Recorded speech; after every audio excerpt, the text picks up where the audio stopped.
Saturday को जी बर्फबारी हुई है वहाँ पे, और सब वहाँ पे भी सरप्राइज हैं कि अच्छा लाइक इस मौसम में कहाँ से बर्फबारी हो जाएगी। अच्छा, तो सऊदी अरब में अच्छा मौसम हुआ हुआ है आप कह रहे हैं? ठंडा मौसम हुआ वगैरह। हेलो हेलो, अच्छा वो सर्दी इंजॉय करने चलेंगे। अच्छा गाना, आप अच्छे से गाना सुना दीजिए हमको फिर। सुनाओ जी, किसी की फरमाइश पूरी कर दें। कभी कभी आपको टाइम मिलता है कि आप किसी की फरमाइश पूरी करें? हाँ बिल्कुल, ये हमारे कुद्दूस भाई हैं, हमारे रेगुलर कॉलर, उनकी रिक्वेस्ट है। आज कयूम भाई नहीं है?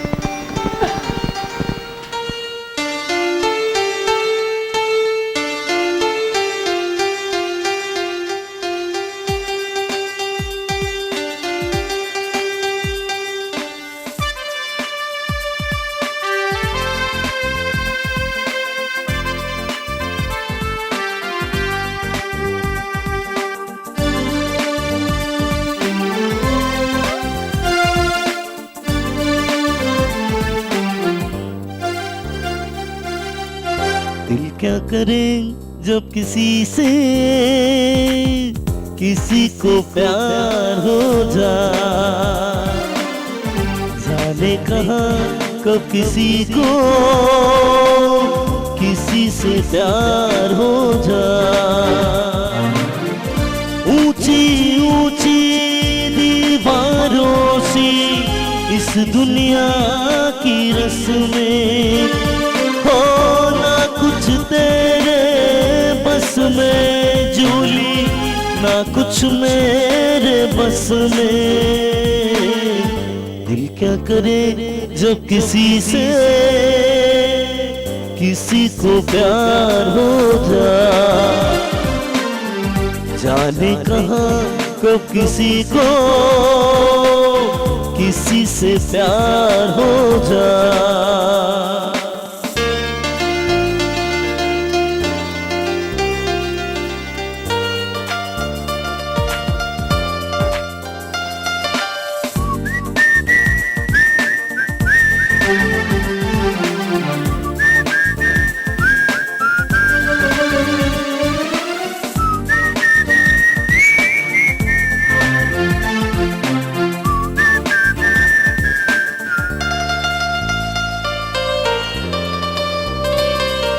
जैसे पर्वत पे घटा झुकती है, जैसे सागर से लहर उठती है, ऐसे किसी चेहरे पे निगाह रुकती है।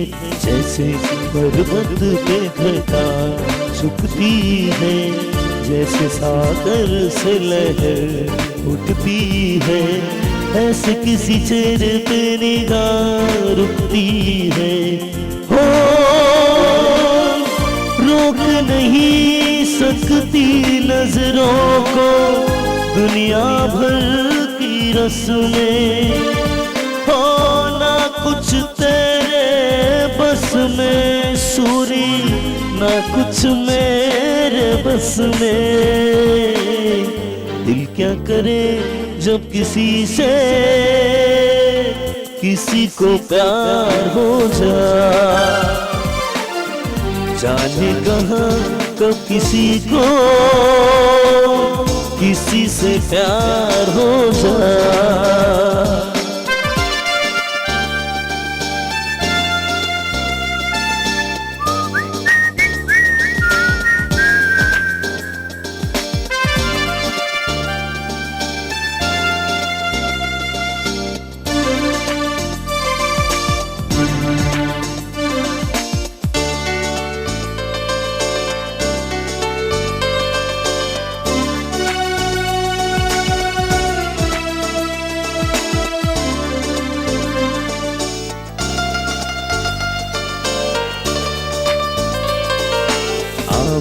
तेरी याद में सबको भुला दूं, दुनिया को तेरी तस्वीर बना दूं, मेरा बस चले तो दिल चीर के दिखा दूं। हाँ मैं तेरी याद में सबको भुला दूं, दुनिया को तेरी तस्वीर बना दूं, मेरा बस चले तो दिल चीर के दिखा दूं। हो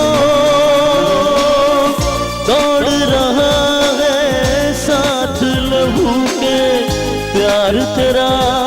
नस नस में, हो ना कुछ तेरे बस में जूली, ना कुछ मेरे बस में। दिल क्या करे जब किसी से किसी को प्यार हो जाने कहाँ कब किसी को किसी से प्यार हो ऊंची ऊंची दीवारों से इस दुनिया की रस्में, हो ना कुछ तेरे बस में जूली, ना कुछ मेरे बस में। दिल क्या करे जब किसी से किसी को प्यार हो जाने कहाँ कब किसी को किसी से प्यार हो किसी से प्यार हो जाए तो हो गया और फिर शादी की हाँ, और फिर उसके बाद च्याओ मियाओ और क्या। चलिए जी, अभी हम जाएंगे। फिर जब च्याओ मियाओ आते हैं तो फिर बहुत सारी प्रॉब्लम्स आती हैं। वो प्रॉब्लम्स जो होती हैं वो यकीनन जब उनकी तबीयतें ख़राब होती हैं और फिर कभी बुखार कभी कुछ, और ये वायरल जो है ना, ये हमको बहुत ज़्यादा तंग करता है। तो खैर अभी हम जाएंगे ब्रेक पे। ब्रेक के बाद जब हम वापस आएंगे तो हमारे साथ होंगे डॉक्टर आबिद। उनसे पूछेंगे वायरल क्यों आता है और फिर क्यों बच्चों के अंदर वो प्रॉब्लम्स आती हैं। जब बच्चे बीमार पड़ते हैं तो पूरा लगता है पूरा घर बीमार पड़ गया। ऐसा यकीनन आप लोगों के साथ भी होता होगा। लेकिन पहले कॉल है, कॉल लेते हैं, फिर हमने ब्रेक पे जाना है। अस्सलाम वालेकुम। हेलो, ओके जी, लाइन ड्रॉप हो गई है। हम जा रहे हैं जी ब्रेक पे। ब्रेक के बाद जब वापस आएंगे तो डॉक्टर आबिद हमारे साथ होंगे। अगर आपको भी अपने बच्चे के लिए कोई बात पूछनी है, कोई बात जानना चाहते हैं तो जरूर कॉल करिएगा और डॉक्टर आबिद से बात करिएगा। हम जा रहे हैं जी ब्रेक पे। और फिर आप सबको खुशामदीद करते हैं सुबह बखैर वाइफ के साथ में। यकीनन आप सबकी सुबह बहुत अच्छी हो रही है, मेरी सुबह भी अच्छी हो रही है। और जब मेरे सामने बिस्किट्स होते हैं ना तो फिर मेरा हाथ नहीं रुकता, कि मेरी कमज़ोरी है बिस्किट्स ना। कि मुझे याद है मैं एक ज़माने में मैं इतने बिस्किट्स खाती थी। मेरी कज़न ने मुझसे कहा था कि तुम क्या कुछ और हो, तुम हो क्या चीज़ है, तुम सिर्फ बिस्किट्स खाती हो। लाइक बिस्किट्स मेरी कमज़ोरी है। और डॉक्टर आबिद जब भी आते थे तो मेरे लिए बहुत सारे बिस्किट्स लेके आते थे। Thank you so much doctor साहब। क्या हाल है आपके? बहुत शुक्रिया अल्लाह। डॉक्टर साहब को एक दफ़ा पता लग गया था कि जी मुझे बिस्किट्स पसंद है, तो आप जब भी आते हैं मेरे लिए बिस्किट्स लेके। असल में मेडिकली पॉइंट ऑफ व्यू से बिस्कुट एक आइडियल डाइट मानी जाती है। अच्छा, आइडियल डाइट मानी जाती है। अच्छा, मुझे ये बात नहीं पता थी। और बिस्कुट ऐसी चीज है कि जो आप हर बीमारी में ले सकते हैं, हेल्थी हो या डिजीज हो, biscuit is the best diet. अच्छा डॉक्टर साहब, और वैसे अगर तो ये हेल्दी चीज है लाइक आप। बिल्कुल बिल्कुल। और एनर्जेटिक है। इसमें 150 से 200 तक एनर्जी होती है।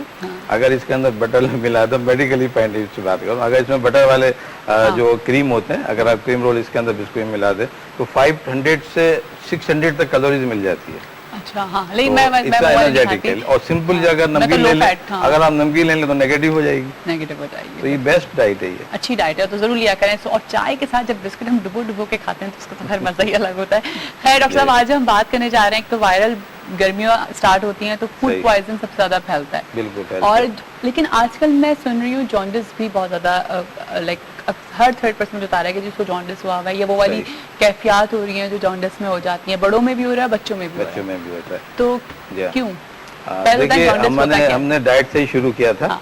तो सबसे पहली चीज जो जॉन्डिस में हम जो कैलकुलेट करते हैं वो डाइजेस्टिव सिस्टम को देखते हैं।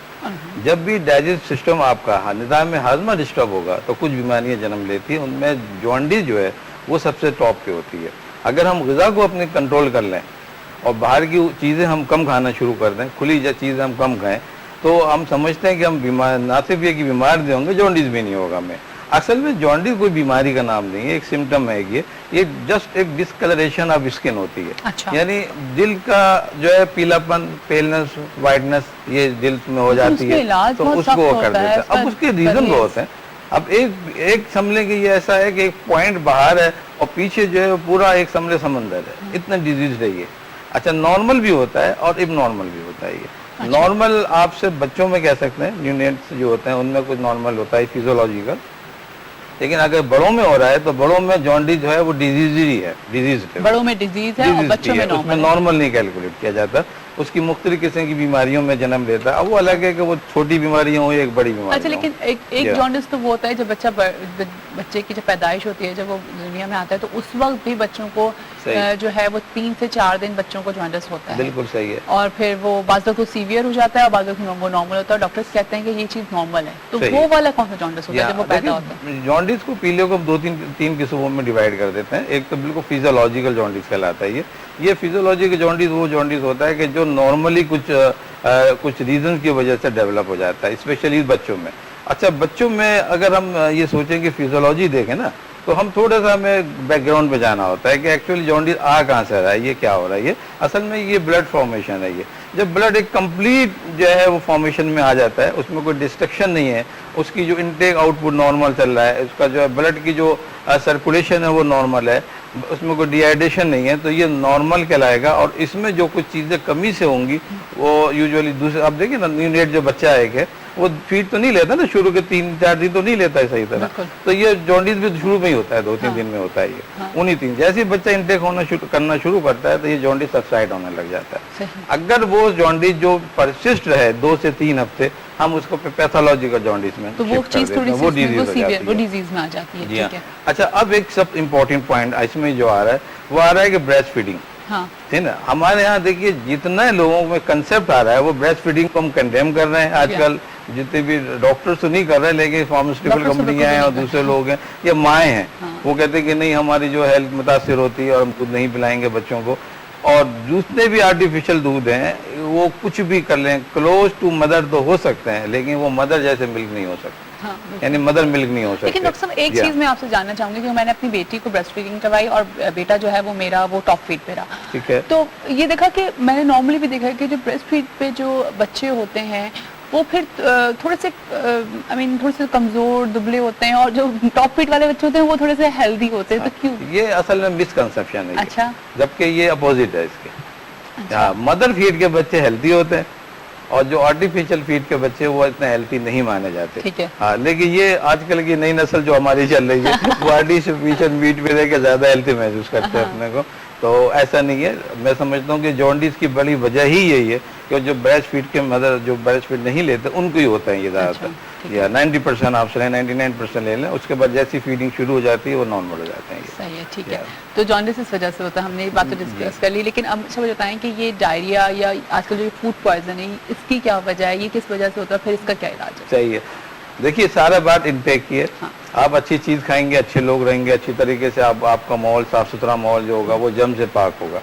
जॉन्डिस मैंने कहा बीमारी का नाम है। जॉन्डिस एक बीमारी की सिम्टम है ये, जिसके पीछे बहुत सी बीमारियां लगी हुई हैं।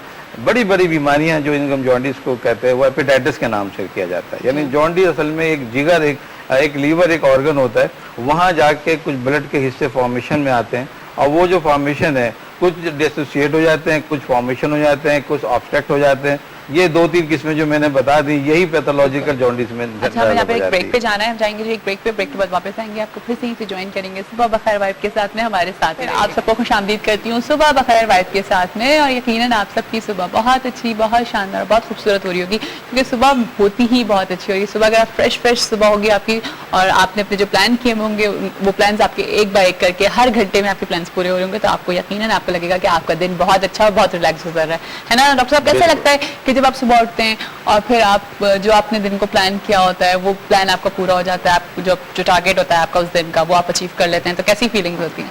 डेफिनेटली एक ये हेल्थी फीलिंग है ना। और हेल्थी सुबह जो होती है वो हेल्थी फीलिंग्स को जन्म देती है। हाँ।